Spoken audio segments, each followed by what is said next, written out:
up though, y'all? It's your boy Bill. Today, I got something a little different from y'all, something I felt like was pretty interesting.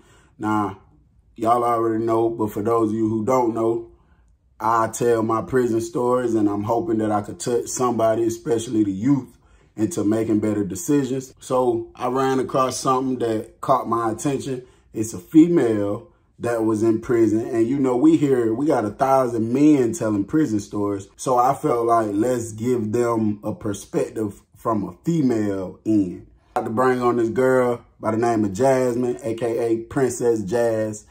And I'm gonna ask her questions and stuff. So we're gonna take a quick look into how the female prison was, and we're gonna compare that to certain things in the man prison. Oh yeah, now, we recorded earlier, and on Zoom, I screen recorded it. I didn't know that it's not going to record the audio once you're in the call with somebody. So we did a whole interview.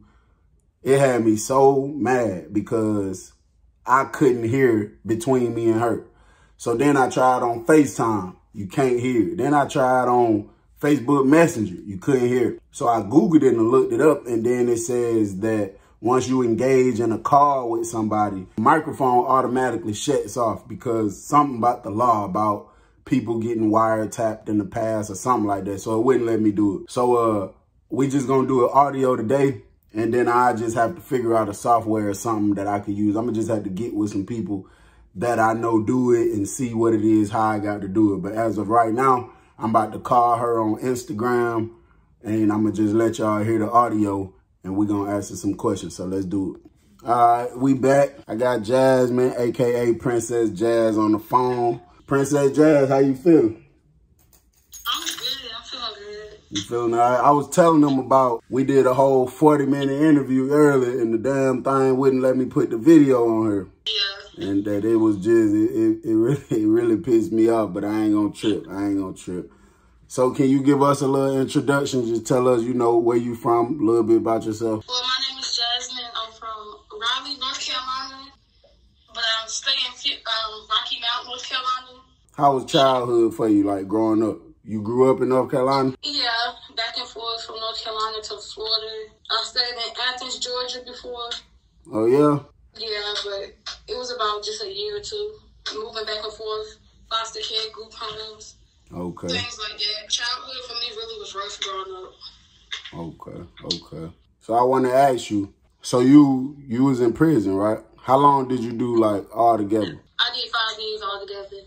5 years. All right, so you ain't got to go into, you know, nothing about your case, the specifics and none of that, but what was the actual charge that you was charged with? I got charged with robbery with a dangerous weapon and conspiracy to commit robbery. I caught other charges while I was incarcerated, so I also had to do time for assault on a government official. Oh, you caught extra time while you was already in there? Yeah, but because I was in so long, I got time served for some of those charges. Oh, okay. So like, having physical altercation like that with the police, is that because, you know, just being frustrated about the time, or is that like the police trying to mistreat people, you know, trying to abuse their authority, basically, and it's just like frustration, like you ain't about to just handle me any kind of way? To be honest, it was a little bit of both.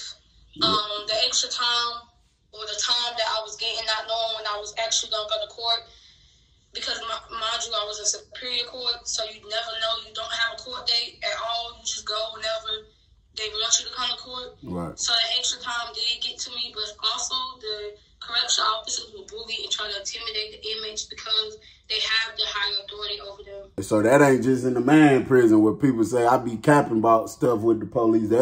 That goes on with the females too. It definitely goes on with the females as well. And they try to mishandle you and all that. Okay. When you was in the county jail, did they let male officers work the female dorms, or was it only female officers? In the county, no. The males were not allowed to work the female pods or dorms, but they weren't allowed to work the dorms in the prison. Oh, okay. How old was you when you originally, like, caught your charge or went to prison? Like, how old was you then? I was 15. I was in juvenile detention center until I turned 16. From there, I went to the adult jail. So basically about like a year apart. A month, because mind you, I turned 16 incarcerated. I got locked up a month before my birthday. Oh, okay. Damn. Yeah, you was young. So how long did you do in the county? I did 2.5 years, close to 3 years in the county, and I did the remainder of my time on the yard in prison. Dang. I know that felt crazy being so young in the county. I mean, I was in the county as a teenager, but I was like 19. So I know that felt crazy for you. Yeah, I was behind 23-hour lockdown.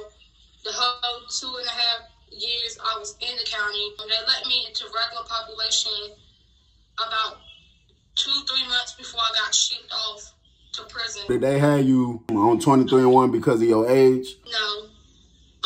Remember, when you're 16, you're considered as an adult. So it was because of disciplinary. The warden told me personally, every time I, go to the county, or whenever I end up getting locked up again, I'm going to go straight to lockdown because of things that was happening while I was in there.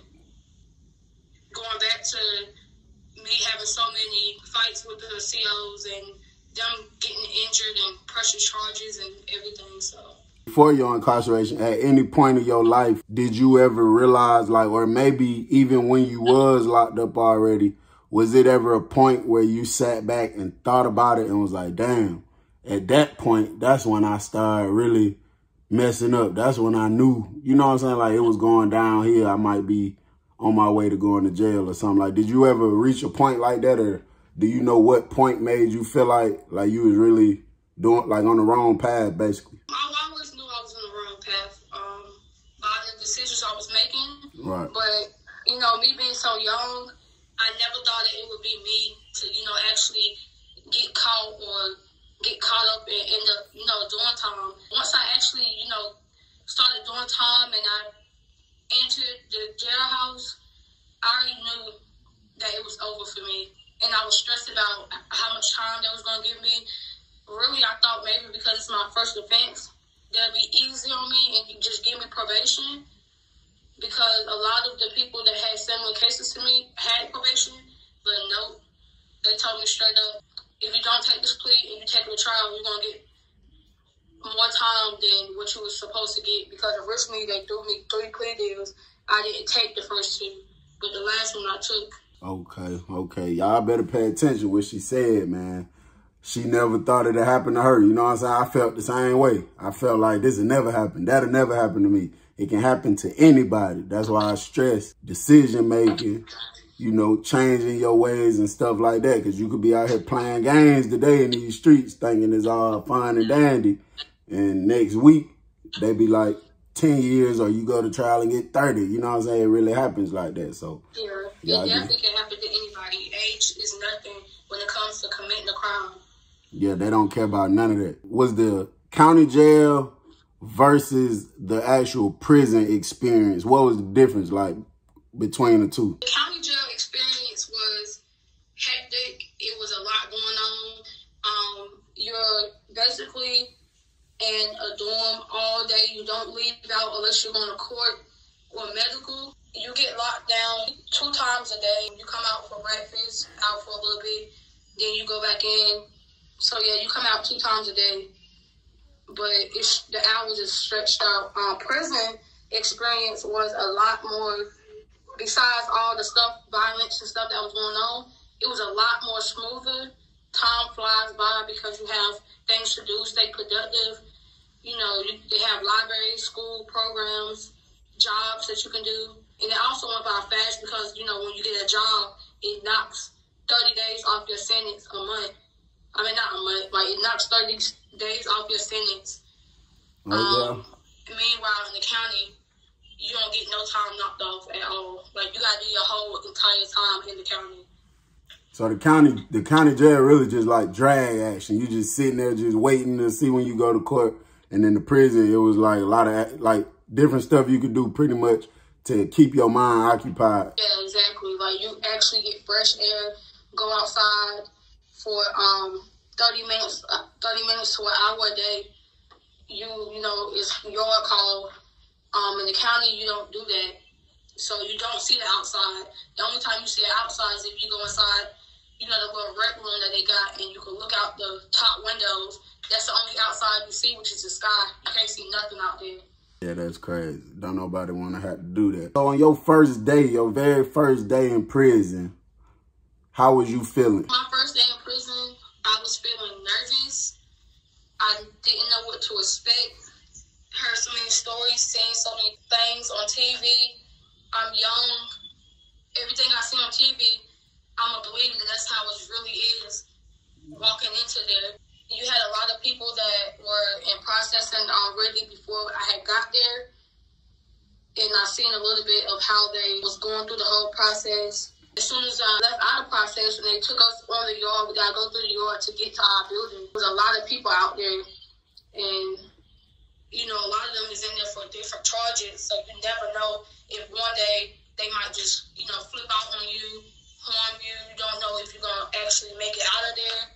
You never know what to expect. So it was like the very first day was kind of like a little nervous just because you know, you've been watching TV and people been watching Beyond Scared Straight. You just really don't know what to expect, basically. Yeah. Like, you always have to watch your surroundings. Absolutely. So while you're in there, so you don't know what to expect. Most definitely. So the prison you was at, because I speak on my channel a lot about the violence. And you say you familiar with the term ratchet that I use on there, you know. And I speak about how it's a whole lot of that going on in the male prison. Somebody getting stabbed every day. Somebody probably just got stabbed right now. And somebody always getting jumped, beat up. Sometimes the police even get beat up and stabbed. So how is the violence in the female prison? Because I know y'all female be having them tempers. So we curious to know about the violence in there. Like, how was it? Most of the fights happen because of relationships while in prison. Girls getting upset because they see their girlfriend, you know, in another girl's face. That's how most of the fights happen. Then you might see a girl get mad about how another girl is talking to her. She might just pick up a lock and start beating her with a lock. We had I've seen, you know, it's been a time where one of the female inmates had got beat with a brick. You know, they got a brick on the sidewalk, and it's like a brick stacked up on the sidewalk. She and picked up the brick and started beating the girl with a brick. Iron boards, the iron that you use to iron your clothes. I've seen somebody beat a girl in the face with the iron. It was a big mess. I've seen a girl in the cafeterias, you know, slit her own throat because of being in there for so long and not knowing when she was going to ever get out. Like, and there's a lot of fights in there, you know, officers getting upset at the inmates. And it's been an officer that actually let two inmates, you know, she locked the girl in the room and had two inmates jump on the girl because the girl was, you know, running her mouth at her. And it's things like that that happen in prison. As I said before, you don't know what to expect. There's a lot of things in prison that you would never see out here on the streets. Like, out here on the streets, a lot of people use other things. In prison, there's not access to a lot of things. If you work in the dining hall, it might be a time where a girl, you know, pay you just to bring, what you call it? A ratchet or a candy bar? A ratchet. You know, people that work in the dining room have access to ratchets. So you might get somebody that's going to pay a girl that works in the dining room to bring her ratchet, and she might use it on an inmate, an officer, you don't know. That's crazy, and that's why I do it, man, to try to keep them from having to experience that. But before I go to the next question, we got to rewind a little bit. Back to this girl who slit her own throat. Was she just mental health and crazy, or was she trying to take herself out, or what? As I said before, you got relationship problems in there where females fall in love with other females. Her girlfriend was leaving her. She didn't want to be with her no more. So she had a razor that was really sharp. And it's so crazy because I had just entered the dining room. She's right almost, you know, like within 2-3 feet in front of me. Next thing I know, I just heard people screaming, telling her, stop, stop. I look up, and she had a razor to her throat, and she just slit her throat. She had to be rushed to the hospital. And, you know, when they brought her back from the hospital, she was in medical dorm, where it's just a whole bunch of beds that's laying beside each other. So she was in there for a little while. During your experience in prison, Do you remember the very first fight that you were ever in? Yes, I do. I was, dealing with a girl while I was in there.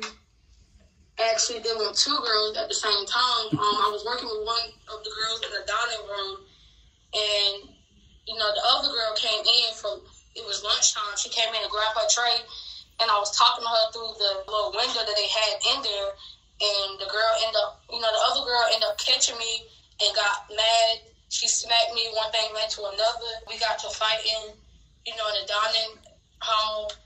When you're working in there, you can, it's a lot of things in there that you can use. So I was just picking up pots, and it was crazy. Like, I actually thought I was going to go to lockdown because of that. But they let us slide, and mind you, we was in the same dorm. So They ended up moving me out the dorm to close custody, and I never saw her again or talked to her again after that. So if you had to think about the craziest thing you've seen during your 5 years, what do you think it would have to be? The craziest thing I seen was a lady that was she was in her room, and she really started smearing stuff on her window. The COs came in there, they popped her door open, and she started smearing, stuff on the CO's face. That was the nastiest thing I ever seen in my life. So when you say stuff, you talk about feces? Yes, I'm talking about poop. Yes. Yeah, I'm talking about throwing it under the doors, and the whole pot smelled like it was so bad. She would flood her toilet up, and mind you, in the county, I don't know, that's how it was in y'all county, but in our county, we can pump the toilet bowls. We got male inmates that's up under us on the bottom floor under us, and then we got male inmates that's on the floor above us. So we could pump the toilet bowls, or we could pump the sinks, and we could talk through them and talk to the male inmates while we in there. Yeah, see, our county, it wasn't, the females was on the exact same floor as us. They was just across the hall. But I had heard plenty times about people being able to do that, but we didn't have the pleasure to do that. You know what you was just saying about the girl smearing that stuff? I seen that plenty times, but I thought that was always something that men that's crazy and on mental health did. I had no idea female would do that in the female place of incarceration.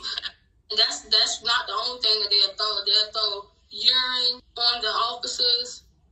They'll just do anything that you can throw, they'll throw, no matter what it is. All right, that's crazy. That's crazy. All right, now, I knew a girl that did a little time. She ain't do much time. She just did a little time. She ain't do, nothing major. And she used to complain about girls on the streets trying to holler at her and talk to her and stuff. So then she actually got out and was making jokes and telling us stories about her girlfriend, this and that.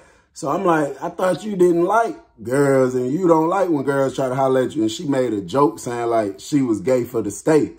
So is it a lot of females in there that feel like, from your experience that's like that? Like, even if they don't even really like girls, they just like, well, I'm going to like them today type. Like, what's your take on that? Actually, there is a lot of females in there that are gay for the state. You do have females that, get out and continue the relationship with the girl. I've dealt with a girl while I was in there that was gay for the state, and came home and, went back to the dude who she was with before she got in there. I'm really cool with a female who, was gay for the state, as she claimed she was, came home and ended up marrying the girl who she was dating while she was in prison. Because they was in there for so long, you start to have, genuine feelings for the other person. It's pretty much both, gay for the state and some who come home and still, be on the same thing they was on while incarcerated. Another question I got for you, now this is a rumor that I know is still going on through the men's prison right now, because it has been going on since I was in there. We have always heard and been told by other people that, like, they sell us something in the men's prison called summer sausages. and it's just basically like a sausage. They say that they don't sell it in the women's prison because they don't want the women to take it and try to penetrate themselves with it. So for all the men watching that's locked up that has been believing this for years, I want to ask you, is that true or false? That's definitely false. I have that on commissary. Females actually use pickles and tampons to penetrate themselves.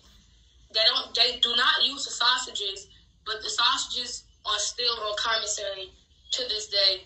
And they not chopped up or nothing, they like whole sausages? No, they're whole sausages. Okay, so for all the guys looking that I was locked up with, or for the other ones that believe that, just know that's false. Okay, so they ran commissary once a week where I was the whole time. Was it the same way with y'all? No, it was twice a week. Okay, did you have family support to be able to make sure you were able to go get hygiene, get food, all that type of stuff? Not in prison. They changed it where you have to be on a person's visitation list in order to send money. You can't have a felony or you will not get approved for the visitation. I did have my sister that was in there. She looked out, and I had a couple of friends in there that looked out. But other than that, if you don't have no one in your visitation, you will not get any money on your commissary. Okay, and that's crazy because it was like that with us, and it pissed me off because I didn't understand, because my brother's a convicted felon. I didn't understand if I'm in prison, but he's not, whether he has a felony or not, why would y'all try to say he can't send me no money because he has a felony? Like, I think that's so crazy. That's just like another way of control or something. I don't know, but I don't like that. That's crazy. Okay, about the food and the hygiene. So, you know, when I was doing my time, I eventually built myself up to the point where I could take care of myself, because it's times where I can't get money from people on the streets, or they might not got it, or they might just sent me something and I don't want to ask them again. So I eventually built myself up where I was good. But before that whole build up, there was a time where I actually experienced that feeling like down and out, like just being in prison. I ain't got no food. I'm hungry, you know, feeling lonely or whatever. Have you ever experienced that feeling in there? Yeah, I have. I was actually selling stuff in order to get money or food while I was in there. I experienced times where, you know, the food in the dining room was sometimes nasty and I didn't want it. I sometimes had to force myself to eat it, or I'd give my tray away for a pack of noodles or something. Right, yeah, I done did that a couple times myself. Yeah, and that's good, because a lot of people say, like a lot of people that's never been or that don't know much about it, they like to say like, oh, you don't need no money, this and that. Oh, you got 3 hots in a cot. But for a person that has no family support, you didn't have your sister in there, your homegirls, none of that, no family support, period. Do you think a person can go eat in the chow hall today and not be hungry as hell later on? You think they'll be straight, or they gonna be hungry as hell later on? No, they're definitely gonna be hungry, because mind you, dinner time, you know, the last meal usually be about between 4 and 5 o'clock. So you got the rest of the evening, you know, and you're gonna get hungry. And then it's, you know, it's sad to say, but you know, some people literally watch other people eat, and it just make them more hungry. You got, you know, I've seen someone who just drank a lot of water because she was so hungry. Yep. You get hungry. I done most definitely did that before. In my earlier years, I was so hungry one night, I just drank a cup of water. And when you say watching somebody else eat make them more hungry, you mean like somebody else that went to commissary, they got food, they eating, and then I don't got none and I see them eating. That's what you're saying, right? Yeah, definitely. There are times where dinner time, I might sneak my food back to my dorm and eat it later on, just so I won't be hungry. You're right. It'd be cold, but I mean, it'd get me full. Right. And that's a struggle, man. That's why I do this, because I want people to understand, like, it's not just, I don't give a damn who you see on the internet with a phone in jail, your homeboy get out and be like, oh, nah, it was a breeze. Man, don't nobody want to live like that for real, man. Don't nobody really want to experience that or whatever. So I spoke a lot about drugs at the men's prison and how people be real live like crackheads, like how you see crackheads and junkies on the street, how people really be going out bad, just let themselves go, don't care about their appearance, their hygiene, nothing. The only thing they care about is getting high. How is that in the women's prison? It has been a lot of junkies in the women's prison. But what I can say is some of the women who actually, in prison, who were junkies out in real life, being in there so long, they get clean and they don't look like how they look when they first come in.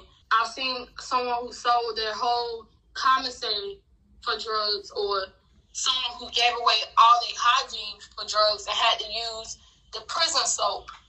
Everybody knows the prison soap is not good for your skin, but they sold everything they had. We get shoes there, but you have to buy the shoes. I've seen someone who sold their shoes for drugs.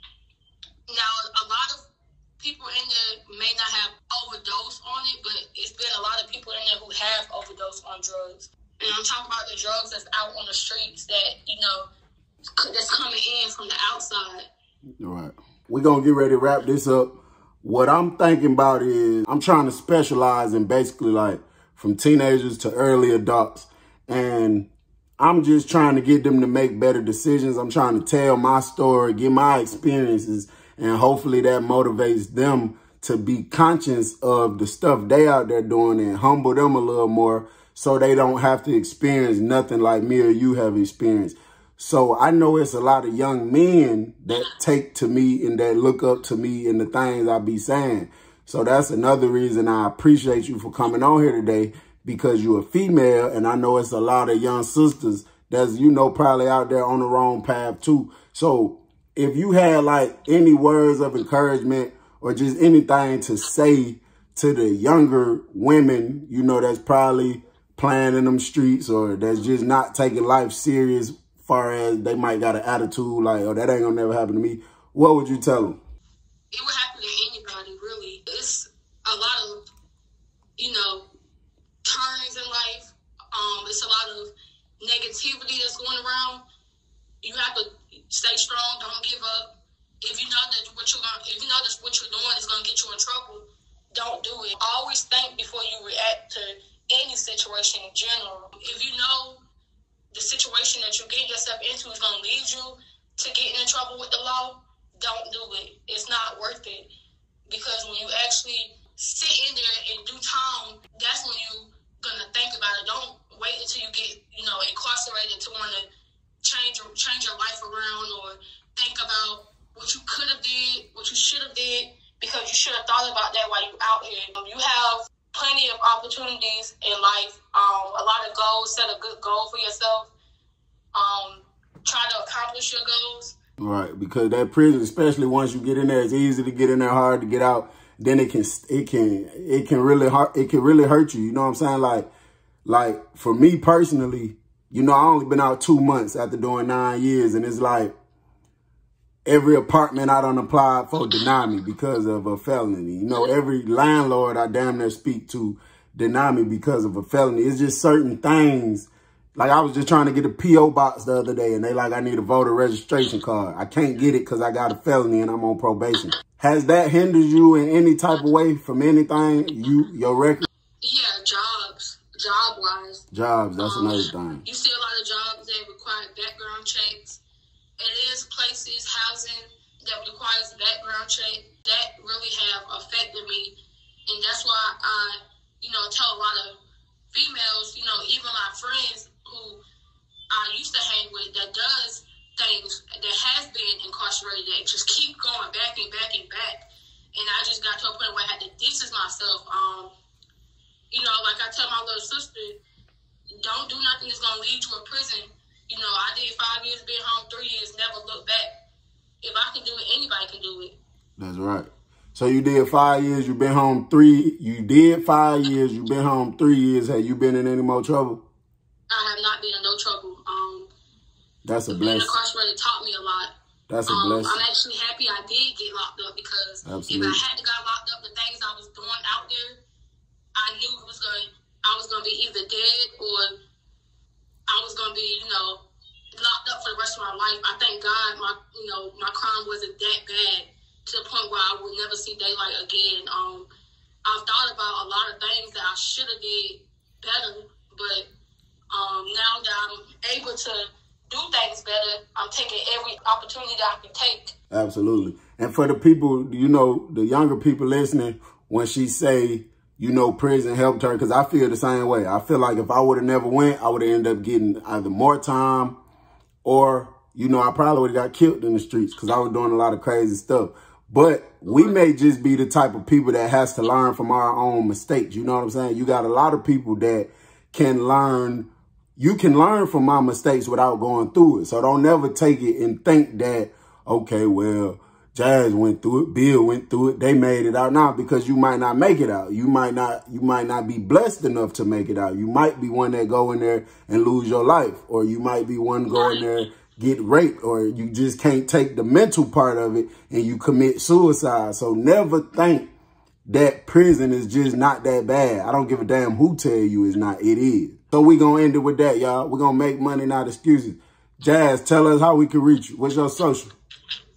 You can reach me on Facebook, Princess Jazz. Princess you can reach Jazz me on Facebook. Instagram, Princess_Jazz2121. You can reach my YouTube channel, Jasmine Chance, JASMINE Chance, CHANCE. And that's really all my social medias. What about YouTube? Did you say YouTube? What are you doing? Watch him, subscribe, tell a friend to tell a friend. Absolutely. Did you say something about YouTube?